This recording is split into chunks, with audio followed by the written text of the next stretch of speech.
Wasit asal Qatar, Khamis Al-Mari, menjadi pengadil yang ditunjuk Konfederasi Sepak Bola Asia (AFC) untuk memimpin laga Timnas Indonesia melawan Jepang pada kualifikasi Piala Dunia 2026 zona Asia.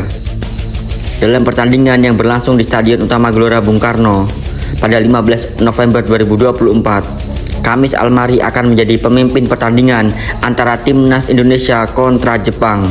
Munculnya nama Khamis Al-Mari tentu membuat pendukung Timnas Indonesia merasa ketar-ketir.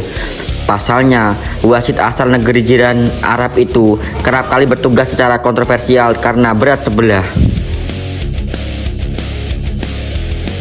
Hal itu pula yang dialami An Asuh Sintayong saat menghadapi Bahrain pada putaran ketiga kualifikasi Piala Dunia 2026 zona Asia. Skuad Garuda harus menanggung kerugian karena wasit asal Oman tersebut berpihak pada tuan rumah Bahrain.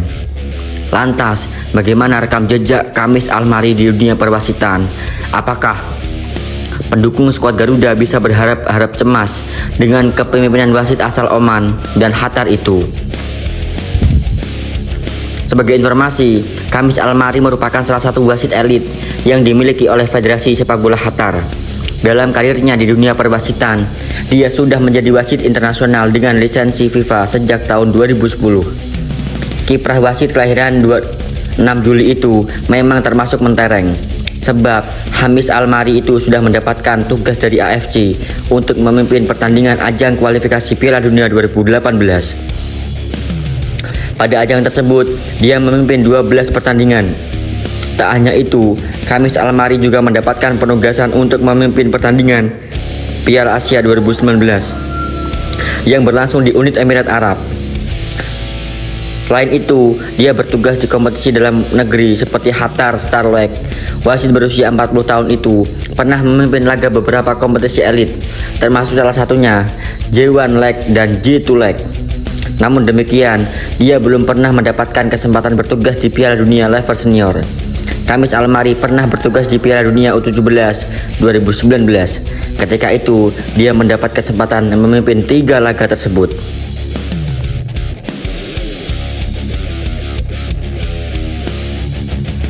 Timnas Indonesia resmi mengumumkan 27 pemain yang dipanggil untuk melawan Jepang dan Arab Saudi dalam laga kualifikasi Piala Dunia 2026 zona Asia.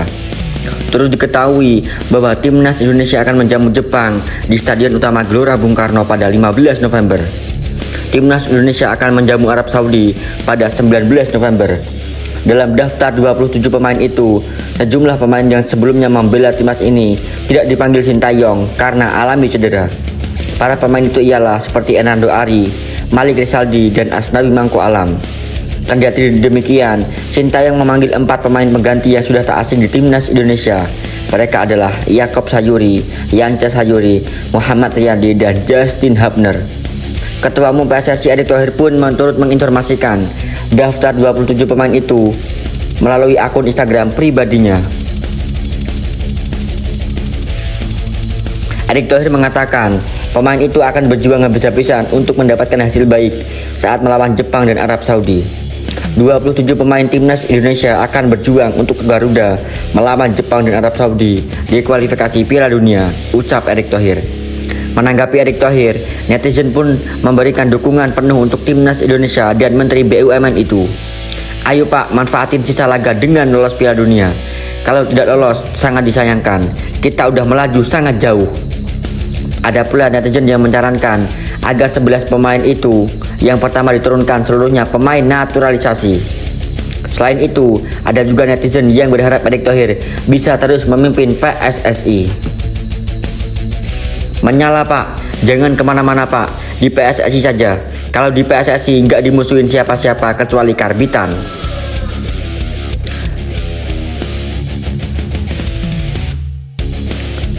Timnas Indonesia diyakini mampu meraih hasil positif saat bersua Jepang pada lanjutan grup C putaran ketiga kualifikasi Piala Dunia 2026.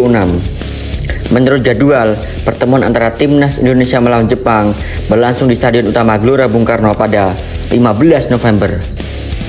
Legenda Timnas Indonesia merasa optimis dengan kekuatan skuad asuhan Sintayong saat ini.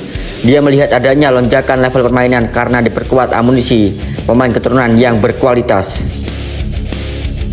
Salah satu bukti peningkatan ini dapat dinilai saat skuad Merah Putih menghadapi 4 laga pada putaran ketiga ini, menghadapi Arab Saudi 1-1, Australia 0-0, Bahrain 2-2, dan Cina 1-2. Menurut winger andalan timnas Indonesia saat menjuarai SEA Games, 4 laga ini sudah membuktikan peningkatan signifikan dari prestasi skuad Garuda. Bahkan dia menyebut levelnya kini sudah tak lagi berada di Asia Tenggara. Meskipun Jepang bisa menang dengan lawan-lawannya, tapi bisa jadi kita mampu menang karena saya melihat levelnya sudah naik. Dahulu kita melawan Bahrain skornya kalah 0-10 karena levelnya saat itu berbeda. Sekarang levelnya sudah sama.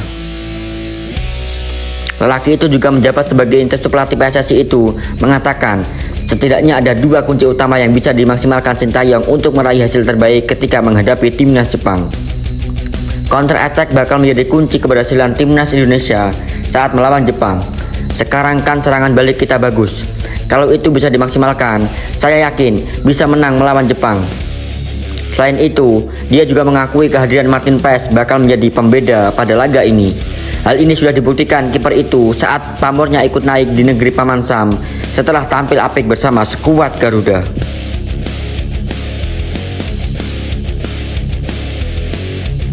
Fakta unik antara timnas Indonesia melawan timnas Jepang. 1. 5 kali menang melawan Jepang. Tahukah kalian, timnas Indonesia pernah menang atas Jepang? Bahkan bukan hanya sekali, tapi 5 kali dari 16 pertemuan berdasarkan catatan 11-11. 5 kemenangan itu terjadi ketika timnas Indonesia mengalahkan Jepang 5-3 di Asian Games pada 1954, 7-0 di turnamen Merdeka, 1-0 dalam laga uji coba pada 1972, 2-1 di turnamen Merdeka pada 1978, dan 2-0 dalam uji coba pada 1981. Dalam 16 pertandingan itu, sisanya timnas Indonesia kalah 9 kali dan 2 seri. Terakhir kali 2 kesebelasan itu berhadapan pada 2024 di Piala Asia dengan timnas Indonesia takluk 3-1 dari timnas Jepang. 2. Duel pelatih berlabel Piala Dunia. Laga timnas Indonesia dan Jepang ini akan menjadi duel antara 2 pelatih berlabel Piala Dunia, Sintayong dan Harijame Moriyasu. Sintayong pernah melatih di Piala Dunia 2018 ketika timnas Korea Selatan tersingkir di penyisihan grup.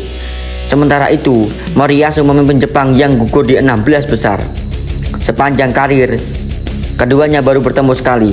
Sintayong gagal menyelamatkan timnas Indonesia setelah digasak Jepang dengan skor 3-1 di Piala Asia 2023. 3. Karir singkat Justin Hubner di Jepang.